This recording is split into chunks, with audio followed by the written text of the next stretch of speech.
আমরা এখানে যে এক্সাম্পলটা দেখলাম এটা হচ্ছে এসকেপ সিকোয়েন্সের এক্সাম্পল।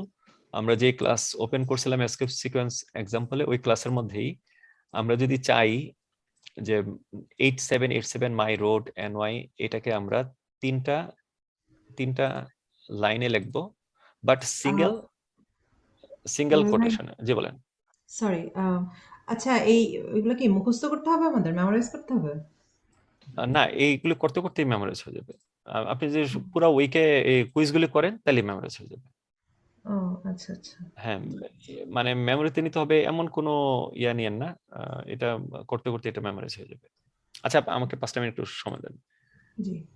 সো এখানে স্ল্যাশ আমাদের এসকেপ সিকোয়েন্স অনেকগুলি আছে, 7টা এসকেপ সিকোয়েন্স আছে। এর মধ্যে এই 4টা এসকেপ সিকোয়েন্সই বেশি জরুরি। এখানে এটা 5টা এই ভাইয়া। 5টা, কিন্তু এটা তো আমরা ইউজ করি না সাধারণত।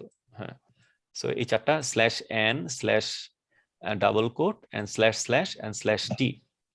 তো এই 4টাই বেশি জরুরি। এর মধ্যে বেশি ইউজ হয় স্ল্যাশ স্ল্যাশ আর স্ল্যাশ ডাবল কোট, এই দুইটা বেশি ইউজ হয়।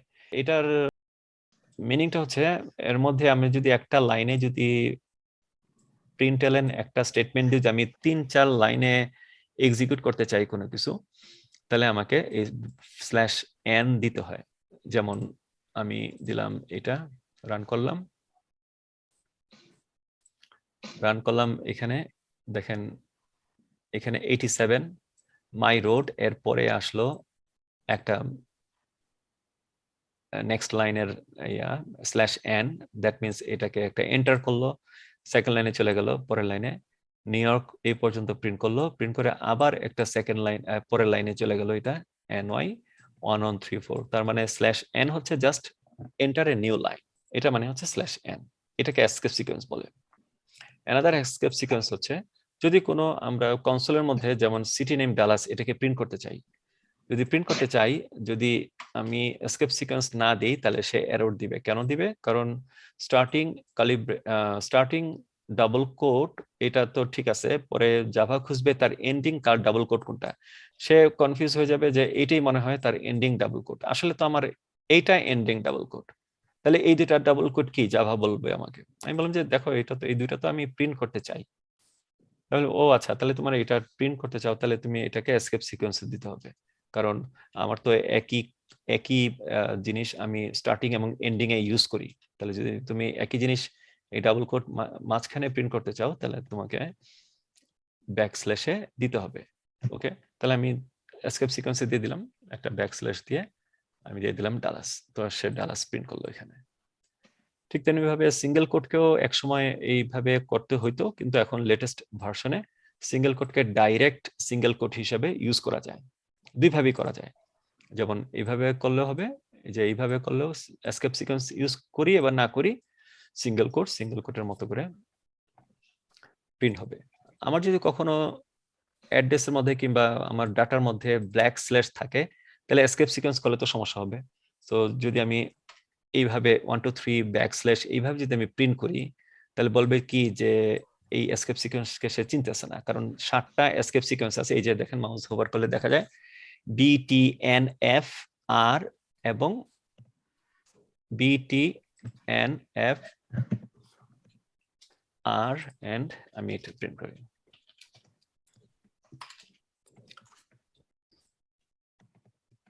এখানে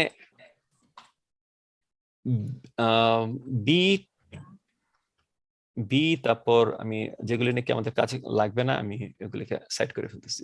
BRF, এই তিনটা আমাদের কাজে লাগবে না।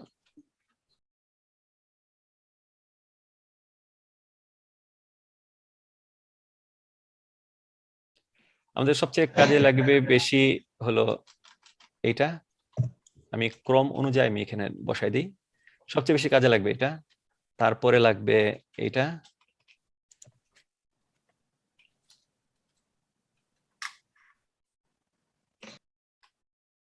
তারপরে লাগবে এটা, তারপরে লাগবে ট্যাব, তারপরে লাগবে নিউ লাইন, তারপরে লাগবে সিঙ্গেল কোড, আর বাকিগুলি লাগবে না। বাকি তিনটার আমাদের দরকার নেই। তাহলে আমরা কি কি দেখলাম? ডাবল কোড দেখলাম, ট্যাব দেখলাম, নিউ লাইন দেখলাম, এবার দেখবো স্ল্যাশ স্ল্যাশ। স্ল্যাশ স্ল্যাশটা হচ্ছে এটা যে আমি যদি একটা ব্যাকস্ল্যাশ আনতে চাই তাহলে আমাকে ব্যাকস্ল্যাশে একটা ট্যাব দিয়ে বসাইতে দিতে হবে। তাহলে এখন যদি প্রিন্ট করি, এক্সিকিউট করি, তাহলে প্রিন্ট করবে এটা, মানে দুইটা ডাবল স্ল্যাশ ব্যাকস্ল্যাশ এটাকে রিটার্ন করবে একটা ব্যাকস্ল্যাশ। লাস্ট ওয়ান হচ্ছে টি ট্যাব। টি মানে ট্যাব। আমি যদি এরকম আইডি নেম দুইটা ট্যাবে আমি দিতে চাই, ফোনও দুইটা ট্যাবে দিতে চাই, একটা ট্যাব কিংবা দুইটা ট্যাবে দিতে চাই, তাহলে আমাকে এইভাবে লিখতে হবে ট্যাব ট্যাব দিয়ে। এটা করি কখন? যখন নাকি আমরা কোনো লিস্ট প্রিন্ট করি, হ্যাঁ, যখন ধরেন কোনো লিস্ট প্রিন্ট করি ডসে, তখন এটা লাগে। এটা অতটা এত বেশি ইয়া হয় না। আর এই দুইটা কখনই লাগবে না, এই তিনটা আর F and B, carriage return এটা ক্যারেজ রিটার্ন, লাইন ফিডার এটা হচ্ছে লাইন ফিডার, আর এটা হলো ব্যাক স্পেস, এই তিনটা কখনই লাগবে না। এগুলি আগের দিনের ডট ম্যাট্রিক্স প্রিন্টারের জন্য এটা ইউজ হইতো, এখন আর এগুলি লাগে না। তাহলে এই চারটাই হচ্ছে এসকেপ সিকোয়েন্স। আমাদের সিলেবাস কিন্তু এটাই আজকে, Java statements and escape sequence.